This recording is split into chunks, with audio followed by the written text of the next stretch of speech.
From the most lavish and exclusive extravaganzas to small house parties. No need to actually be invited. Your invitation is your face. Your presence isn't simply welcome. You're always the guest of honor. Just by being there, you turn the party from a celebration to a life event for the other guests. In fact, you're almost certainly paid to attend.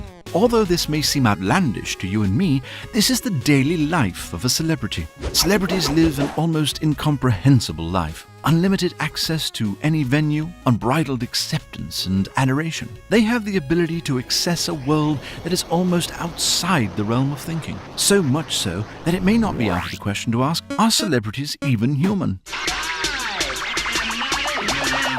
No one seems to exemplify the peculiarity of celebrity more than musician/mogul Kanye West. What is it that makes Kanye so different from the rest of us? I'm a creative genius. Turning to a single philosophy to answer that question is a little unfair, since the answer is complicated. But the short answer is, perhaps Kanye suffers from a warped sense of the self, like many celebrities. For sociologist Charles Cooley, the self is created through a process of interaction with others. We aren't automatically the fantastic people that we are today. One does not become Kanye at birth. Rather, we construct a sort of looking glass self, where we become ourselves by mirroring how we appear to others. The way that people respond to our actions conditions our behavior. Society serves as a mirror that reflects who we are back at us. The shame, guilt, anger, acceptance, or displeasure that we feel reflected back on us determines the thing that we call the self. It's the reason people tend to only pick their nose or sing when they think no one can see them, like when they're alone in their car. For celebrities, self-image is a little different. It's like seeing yourself reflected in the funhouse mirrors of the paparazzi and pop culture. The media creates a sort of self-awareness that grows from that reflection. By having your identity redirected back at you through Yahoo, TMZ, press conferences, YouTube comments, and social media, it creates a media self. A media self that might accidentally run for president in 2020. I have decided in 2020 to run for president. Consider the study of collegiate basketball players by ethnographers Patricia and Peter Adler. Over the course of 5 years, they found some interesting internal complications. As the players they studied met with more and more fandom, they changed. They transformed into the role that they played for the camera. They became a caricature. They believed and came to completely inhabit the hype surrounding them. In short, they got big heads. They developed a sort of glorified self, a self-aggrandizing persona that was swept up in the intoxicating, passionate, emotional amazingness of fame. Let's call that self Jesus. Living a life in the constant public eye creates an antagonistic split between the actual self, say Mr. West, and Jesus. And in the end, one of the personalities tends to overshadow the other. It's the same as when famous YouTube personalities get swallowed up in their exaggerated camera personas, so that they are expected to always be that personality. They're expected to yell out, How's it going, resumes? PewDiePie! Or, Leave Britney alone! Perhaps they become that YouTube persona all the time. There's internal conflict between the desire to be your full self in all its complexity and the rush from inhabiting the media self and bathing in the constant adoration of the public. I just wanted people to like me more. With basketball players, there's always a coach to keep them in check. But who's there to stop Yeezy from marrying a Kardashian? The answer? You can't tell me nothing. Maybe the problem isn't an inner conflict between selves, internally competing. Perhaps Kanye is just great at branding. Perhaps he's just playing us all. Honey. According to extremely influential American sociologist Irving Goffman, we're all just actors trying to control and manage our public image.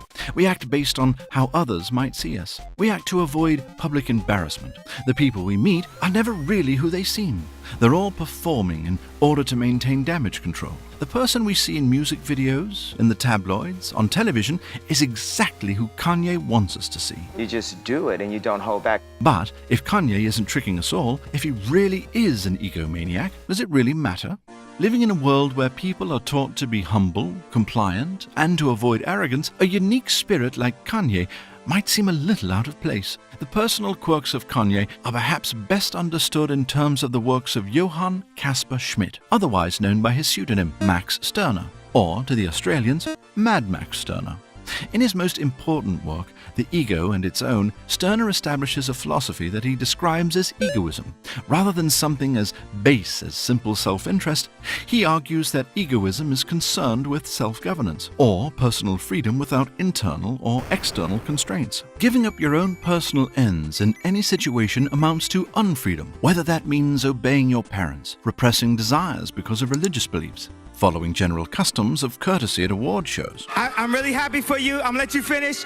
But Beyonce had one of the best videos of all time. Each instance is an example of being a slave to someone else's ends. To be a slave to a concept, a god, family, government, is to devalue your own ends.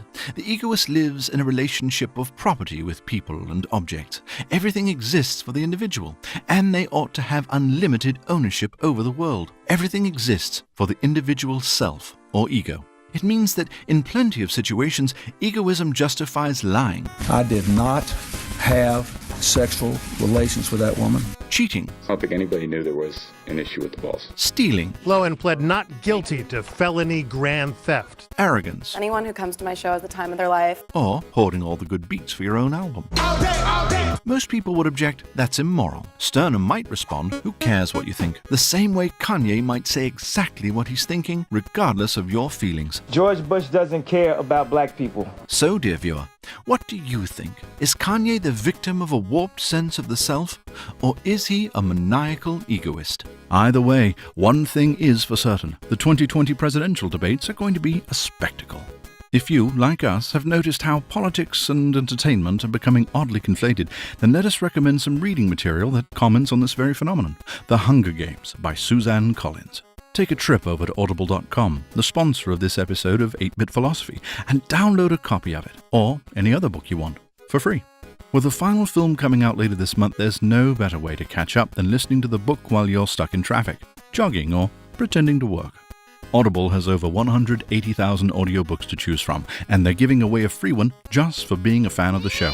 So go to audible.com/8bit to claim your free audiobook. Be sure to subscribe to stay on top of all things wisecrack. We've got some great videos about Halo, Michael Jackson's Thriller, and all 5 seasons of Breaking Bad coming in the next month, so you'll surely want to be notified when those episodes drop. And as always, thanks for watching, beloved viewer.